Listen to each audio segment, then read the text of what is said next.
नमस्कार मु सत्यनारायण बेहेरा आपण मानकु SN Behera Odia YouTube channel को स्वागत करुच्ची। प्रिय दर्शक बंधु यही चैनल रे आपण माने पुराणर गुप्त तथ्य विषय जाना पाइबे। तेणुक ये चैनल को जब आपण मैंने नुआ देखुं ताले सब्सक्राइब करी ओ नोटिफिकेशन को ऑन करूँ जहाँद्वारा मुझे जो वीडियो अपलोड करी तार सर्वप्रथम सूचना आपण पाखे पहुँची। प्रिय दर्शक बंधु चलतु आलोचना करवा जमराजा पापी मानकर केउ पाप को केउ दंड केउ कुंडरे पकेया को आदेश दिए, केउ पाप कले किपरि नरकजातन पाइबा ता चित्रगुप्त पांजी रे लेखा रही। से पांजी अनुसार धर्मराज आदेश मते जमदूत माने से पापी को ठीक कुंडरे पकाती। चलतु आलोचना करवा केउ पाप कले केउ कुंडरे पका जाए। जे अन्य को हिंसा करे, सठ भंड अन्य को ठके से अग्निकुंड पड़े। कूर खंट चोर डकायत लोक माने जलंता अंगार कुंड पड़ती। जी परधन बलात्कार सहित हरण करे से उत्तप्त तैल कुंड पड़े। जी अतिथि आसिले मिछ कथा कही निज द्वार फेराई दिए से तप्त लोह कुंड पड़े। जी श्राद्ध दिन निज वस्त्र सफा करे किंबा खार दे वस्त्र काचे से खार कुंड पड़े।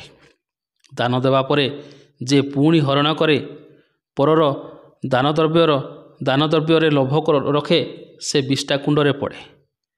देवस्व ब्रह्मस्व जी हरण करे वैष्णव मानकर धन बलपूर्वक हरण करे से महापापी महिला कुंड पड़े। ता मुंडरे जमदूत माने ठेंगा प्रहार करती।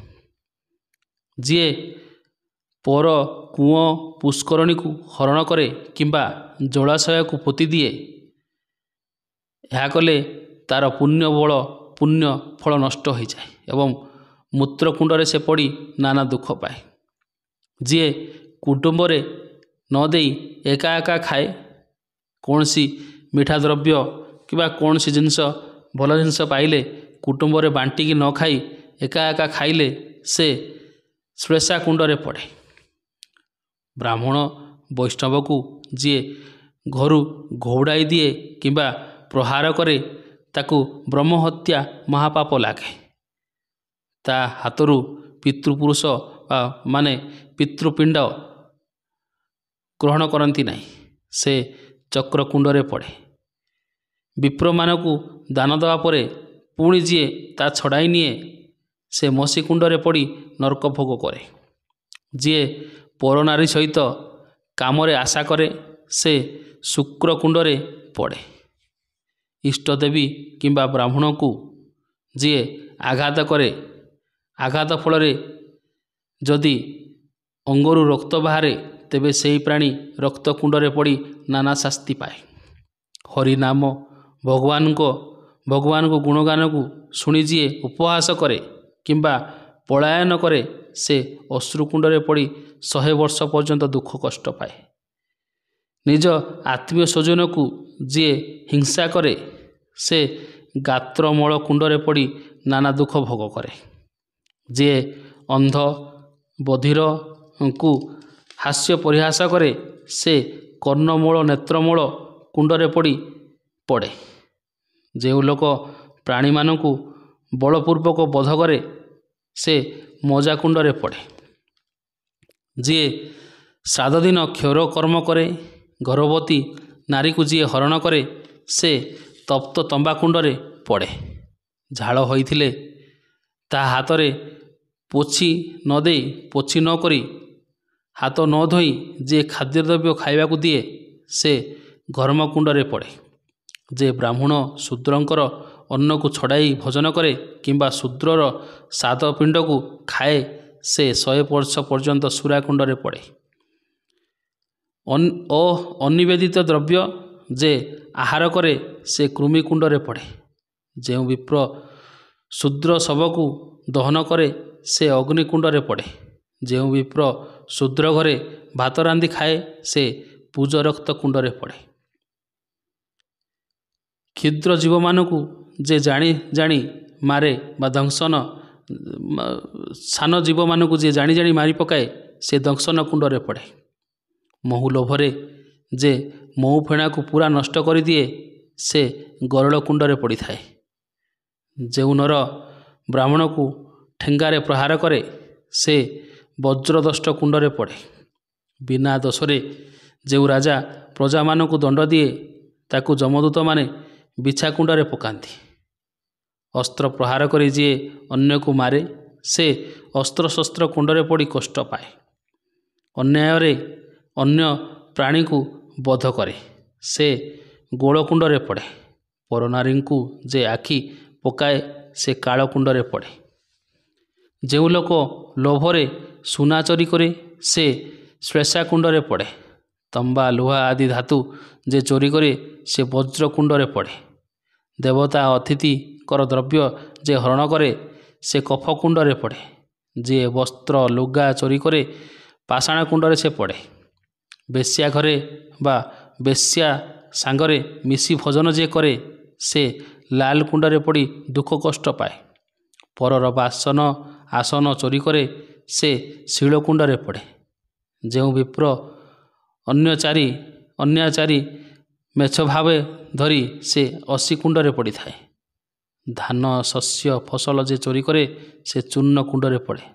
ଲାଞ୍ଛନା କରି ଯିଏ ପରଦ୍ରବ୍ୟ ହରଣ କରେ ସେ ଚକ୍ର କୁଣ୍ଡରେ ପଡ଼େ।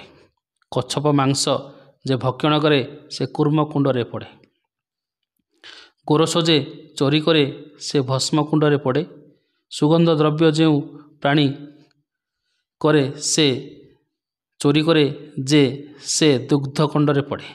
ଯିଏ ବଳପୂର୍ବକ ଅନ୍ୟର ଭୂମି ହରଣ କରେ ସେ ତପ୍ତ ତୈଳରେ ପଡ଼ିଥାଏ। ଯେ ବ୍ୟକ୍ତି ଅନ୍ୟର ଘରରେ ନିଆଁ ଲଗାଇ ଦିଏ ସେ ପାପୀ କ୍ଷୀରୋଧାର କୁଣ୍ଡରେ ପଡ଼େ। ଯେ ବ୍ୟକ୍ତି ଛେଳି ମେଣ୍ଢାକୁ ମାରି ତାର ମାଂସ ଖାଏ ସେ ମାଂସ ହାଡ଼ କୁଣ୍ଡରେ ପଡ଼େ। ଯେ ବ୍ୟକ୍ତି ପଶୁ ଚୋରି କରେ ସେ ବଜ୍ରଦଷ୍ଟ କୁଣ୍ଡରେ ପଡ଼େ। ଗୋରୁ ବ୍ରାହ୍ମଣଙ୍କୁ ଯେ ବ୍ୟକ୍ତି ହତ୍ୟା କରେ ଓ ଅଗମ୍ୟ ନାରୀଙ୍କ ସଙ୍ଗରେ ସେ ମାତେ ସେ ତପ୍ତ ଲୋହ କୁଣ୍ଡରେ ପଡ଼େ। ଯେଉଁ ବ୍ୟକ୍ତି ଭ୍ରୂଣ ହତ୍ୟା କରେ ସେ ରେତ ରଜ କୁଣ୍ଡରେ ପଡ଼େ। ଯିଏ ସଦାବେଳେ ପରର ଅନିଷ୍ଟ ଚିନ୍ତା କରେ ତାକୁ ଯମଦୂତମାନେ ତପ୍ତ ବାଲି କୁଣ୍ଡରେ ପକାନ୍ତି। ଯେଉଁ ଲୋକ ନ ଖାଇ କାହାକୁ ନିଜେ ବି ଖାଇବ ନାହିଁ କି ଅନ୍ୟକୁ ଖାଇବାକୁ ବି ନ ଦେଇ ଧନ ସଞ୍ଚୟ କରେ ସେ କୁମ୍ଭୀପାକ ନର୍କରେ ପଡ଼େ, କୁମ୍ଭୀପାକ କୁଣ୍ଡରେ ପଡ଼େ। ଯିଏ ଭିକାରୀକୁ ଭିକ ନ ଦେଇ ତଡ଼ି ଦିଏ ସେ ଅଶୀ କୁଣ୍ଡରେ ପଡ଼ିଥାଏ। ନିଜ ଗୁରୁ କିମ୍ବା ବୈଷ୍ଣବଙ୍କର ଯେ ଅପରାଧ କରେ ସେ ମହାରୌରବ କୁଣ୍ଡରେ ପଡ଼େ। ଗୁରୁଜନମାନଙ୍କୁ ଯିଏ ମାନ୍ୟ କରେ ନାହିଁ ସେ ମଳମୂତ୍ର କୁଣ୍ଡରେ ପଡ଼େ। ଯିଏ ନିଜର ଗୁରୁର ପତ୍ନୀକୁ ହରଣ କରେ ସେ ରୌରବ କୁଣ୍ଡରେ ପଡ଼େ। ଶୂଦ୍ର ହୋଇ ଯେବେ ବ୍ରାହ୍ମଣର ପତ୍ନୀକୁ ହରଣ କରେ ସେ କାଳଚକ୍ର କୁଣ୍ଡରେ ପଡ଼େ। ଯେଉଁ ବ୍ୟକ୍ତି ଗୋରୁକୁ ପ୍ରହାର କରି ମାରି ପକାଏ ସେ ଗୋମୁଖ କୁଣ୍ଡରେ ପଡ଼େ। ଯେଉଁ ବ୍ୟକ୍ତି ଜଳ ମଧ୍ୟରେ ମଳମୂତ୍ର ତ୍ୟାଗ କରେ ସେ ମଳମୂତ୍ର କୁଣ୍ଡରେ ପଡ଼େ। ପ୍ରିୟ ଦର୍ଶକ ବନ୍ଧୁ, ଏ ଥିଲା ପାପୀକୁ କେଉଁ କୁଣ୍ଡରେ ଯମଦୂତମାନେ ପକାନ୍ତି ସେ ବିଷୟରେ କିଛି କଥା। ଏହା ଅଗ୍ନି ପୁରାଣରେ ବର୍ଣ୍ଣନା ଅଛି, ସେଥିରୁ କିଛି କହିଲି, ଭୁଲ ଥିଲେ କ୍ଷମା ଦେବେ। ଏହି ଚ୍ୟାନେଲକୁ ଯଦି ଆପଣମାନେ ନୂଆ ଦେଖୁଛନ୍ତି ତାହେଲେ ସବସ୍କ୍ରାଇବ୍ କରି ଅଲ୍ ନୋଟିଫିକେସନକୁ ଅନ୍ କରିବାକୁ ଭୁଲନ୍ତୁ ନାହିଁ, ଯାହାଦ୍ୱାରା ମୁଁ ଯେତେବେଳେ ଭିଡ଼ିଓ ଅପଲୋଡ଼ କରିବି ତାର ସର୍ବପ୍ରଥମ ସୂଚନା ଆପଣ ପାଖରେ ପହଞ୍ଚିଯିବ। ଏହି ଭିଡ଼ିଓ ଗୋଟେ ଲାଇକ୍ କରନ୍ତୁ ଓ ନିଜ ସାଙ୍ଗସାଥି ମଧ୍ୟରେ ସେୟାର କରନ୍ତୁ। ଶେଷ ପର୍ଯ୍ୟନ୍ତ ଦେଖିଥିବାରୁ ଧନ୍ୟବାଦ। ରହୁଛି। ନମସ୍କାର। ଓଁ ନମଃ ଶିବାୟ।